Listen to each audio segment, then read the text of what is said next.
Hello and welcome back to Bookish, and welcome back to my series on where not to start with certain authors. This video is about William Trevor and where not to start with the works of William Trevor. I have really enjoyed doing this series of videos, in part because I get to discuss some of my favorite authors, and in part because I kind of get to go back and think about authors who I may have read a lot in the past, whose books I don't necessarily read anymore, and maybe even whose works I've come to question and not enjoy as much. But it's giving me a chance to kind of relive, I guess, some of my readers' obsessions with certain writers, and in attempting to read a lot or all or most of their work. And I have to tell you, I've been looking forward to doing this video about William Trevor for some time. But before I did, I wanted to make sure I completed that I read two more of his novels, which I did this month, and one of those novels will appear in this video. William Trevor is, I think, just a truly great writer, and quite possibly one of, if not the greatest short story writer in the history of the English language. He is that good. His writing is incredibly subtle, almost always perfect on a sentence level. He is able to capture and convey important information about his characters with a few really carefully chosen details or pieces of dialogue, able to capture their emotions and to give you an understanding of their emotions, to have your own emotional reaction through the very subtle use of language and very carefully, beautifully crafted sentences. Having said that, you should know that Trevor is not someone who frequently writes stories whose plots, are fast-moving, fast-paced, have sensational elements to them. That is the rarity for Trevor, whether we're talking about his short fiction or his novels. So that's something to keep in mind of. To me, for you to keep in mind. For me, Trevor is someone whose work should be savored and enjoyed and appreciated. And I honestly think he's best read slowly, even though I know slowly means something different to different people depending on their reading pace. And I just love his work. Now, that doesn't mean I love everything he wrote. That doesn't mean I think that every book he wrote is necessarily a great place to start with reading William Trevor, which is why I'm making this video. But before I go on to the books where I would not start, or the list of books where I would not start reading William Trevor, let me just say that I haven't read anything by Trevor, read very few things by Trevor, which I think are just truly bad. There have been short stories where I thought, well, that just wasn't very good, or that wasn't very successful. But when in picking books on where not to start, keep in mind that A, this is my opinion, and B, my goal in making these videos is to get you to start reading, in the case of Trevor, to get you to start reading this author, but trying to get you to start in a place where you're going to get a sense of what Trevor is really like as an author, get a sense for the main body of his work, and hopefully want to keep reading. So, the first book that I have on my list of where not to start with William Trevor is called Excursions in the Real World. This is essentially a work of nonfiction in which Trevor talks about and writes little vignettes, portraits of people that he knew, times in which and events in which he was a participant or an observer, and it's great, and the writing is great. But I think for a writer whose reputation and whose greatness is based on short stories and his fiction, starting with the nonfiction is the wrong place to start. I think you get a much greater appreciation for Trevor's writing here in Excursions in the Real World if you've read his fiction, and I'm not sure it works the other way. So, if you have read William Trevor and you like him, and if you start reading William Trevor and you like him, at some point I think this is a great book to pick up and read. I'm not sure I can say the same for the next book that's on my list of where not to start with William Trevor, and that's The Boarding House. Now, again, keep in mind, this is my personal opinion. This is one of Trevor's kind of earlier novels, and I just don't think it's very successful. It involves a group of eccentric characters who are brought together to live in a boarding house in London by an eccentric character. And it kind of talks about their interactions, their clashes, and it kind of has a little bit of a supernatural element to it, and almost as though the person who owned the boarding house was creating a sociological experiment, playing God, setting up conflicts. And I just, while there's some really good, memorable things in here, I just don't think it's a particularly great William Trevor novel. And I think if you read it, you would kind of struggle to get through it, maintain your interest, and you might not then want to pick up another Trevor book. So that would be why this book's on the list, even though I think, again, if you've read a lot of William Trevor, that you might read this and get something out of it, and maybe even like it. And then the last book I have on my list of where not to start with William Trevor is what I think may be Trevor's most successful novel, and that is Felicia's Journey.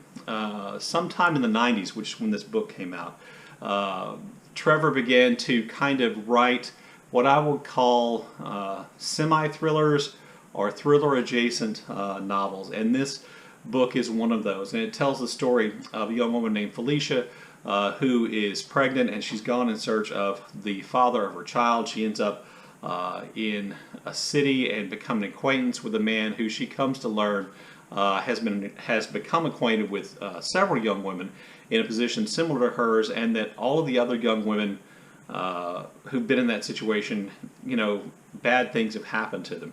And I won't go any further than that because there is a certain thriller element to Felicia's Journey. This was made into a movie starring Bob Hoskins, the guy from Who Framed Roger Rabbit, which I've never been able to watch all the way through. And this may be of all the choice about where not to start, this may be the most controversial because I think a lot of people really like this book.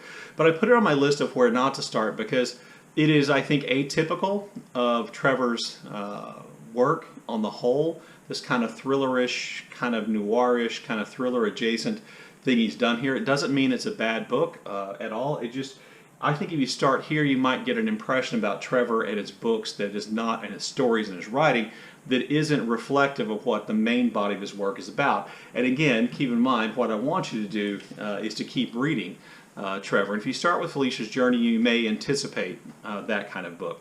So then what I also always do in these videos about where not to start with an author is I try to give you a list of places or books to start with. And the simple truth of the matter is this: you should start with William Trevor's short stories because he is the master, a master of that form. And his short stories are where he is the best. If you want to see, I think, the best of William Trevor, you need to pick up and read a collection of his short stories. Will all of those short stories be great? Will they all be good? Will they all be memorable? Will they all change you on a deep level? No, but you're going to find some stories in his works that are deeply affecting, that resonate, that are incredibly, are just incredible examples of a writer able to capture in a relatively short space emotions, characterization, all those kinds of things. So this is the collected stories of William Trevor. I believe this one came out in the late 80s, the early 90s.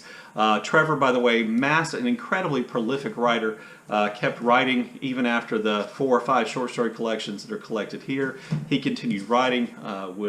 There's a collection called Cheating and Canasta, which has some great stories, some not so great stories, but Cheating and Canasta is a great collection. Also, there's After Rain, which was a great collection, and then his last set of stories, which I read about 2 years ago, called Last Stories. And in each one of those books, there's at least one story, if not more, that I found deeply affected and just to be really brilliant. But I know that me telling many of you to write short stories is essentially that's advice that's falling on deaf ears. So let me give you a list of William Trevor.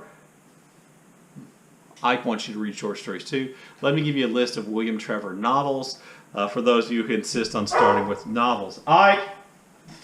Hush! For those of you who insist on starting with novels. So I finished, in August, I finished Love and Summer, which I found to be great. In lots of ways, it's like a longer short story. You get to spend more time with the characters, more time learning their motivation. Set in small town Ireland, involving love between a young couple who in some ways are doomed, and kind of all the things you get in emotion, the suppressed emotions, the stoicism, the resolution to make some kind of change, to live and kind of break with convention, despite the consequences are there in some characters, and in some of the other characters, you have characters who are stifled by that exact feeling they have to live by conventions and by the morals and manners of the time and place in which they live. I thought it was great. One of the novels I see people, William Trevor's, most likely refer to as a good novel or novel they loved is The Story of Lucy Galt.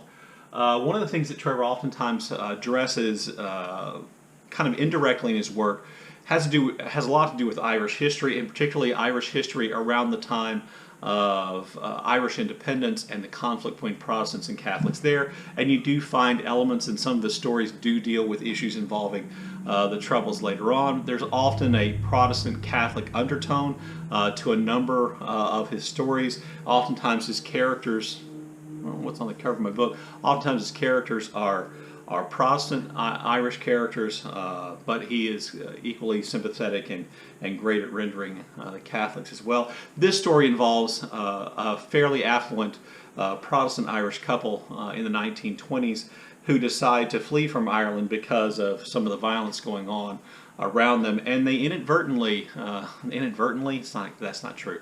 Their daughter, Lucy, does not want to go. And so on the eve of her parents leaving the country, she essentially runs away and hides.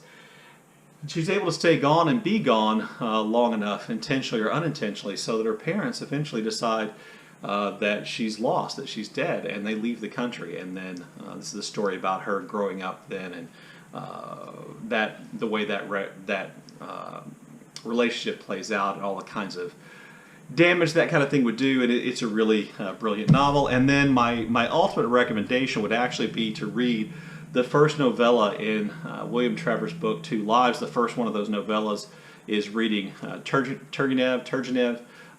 Buddy read this with Sean the Book Maniac. This was his first William Trevor, and this is probably what convinced me. His reaction to this is probably what convinced me to make this, put this on my list of where to start. It's just a beautiful, heartbreaking, incredibly emotionally deep story that is beautifully written and rendered, and a great place to start. I would not make the same recommendation for the second novella here, which is called My House in Umbria. I would just skip that altogether. I found it to be weird, and I actually DNF'd it after about 50 pages, and I hardly ever DNF anything. So, maybe add My House in Umbria to the list of places not to start with William Trevor, but definitely reading Turgenev. It's great. Anyway, there you go. There are my recommendations about where to start, about where not to start with William Trevor, and some recommendations about where to start. I hope that many of you will pick up some work by William Trevor and read it or listen to it on an audiobook, because I just think he's a brilliant, great writer. And I wanted to kind of share my enthusiasm for his work with all of you. Anyway, let me know what you think in the comment section below. And as always, thank you for watching.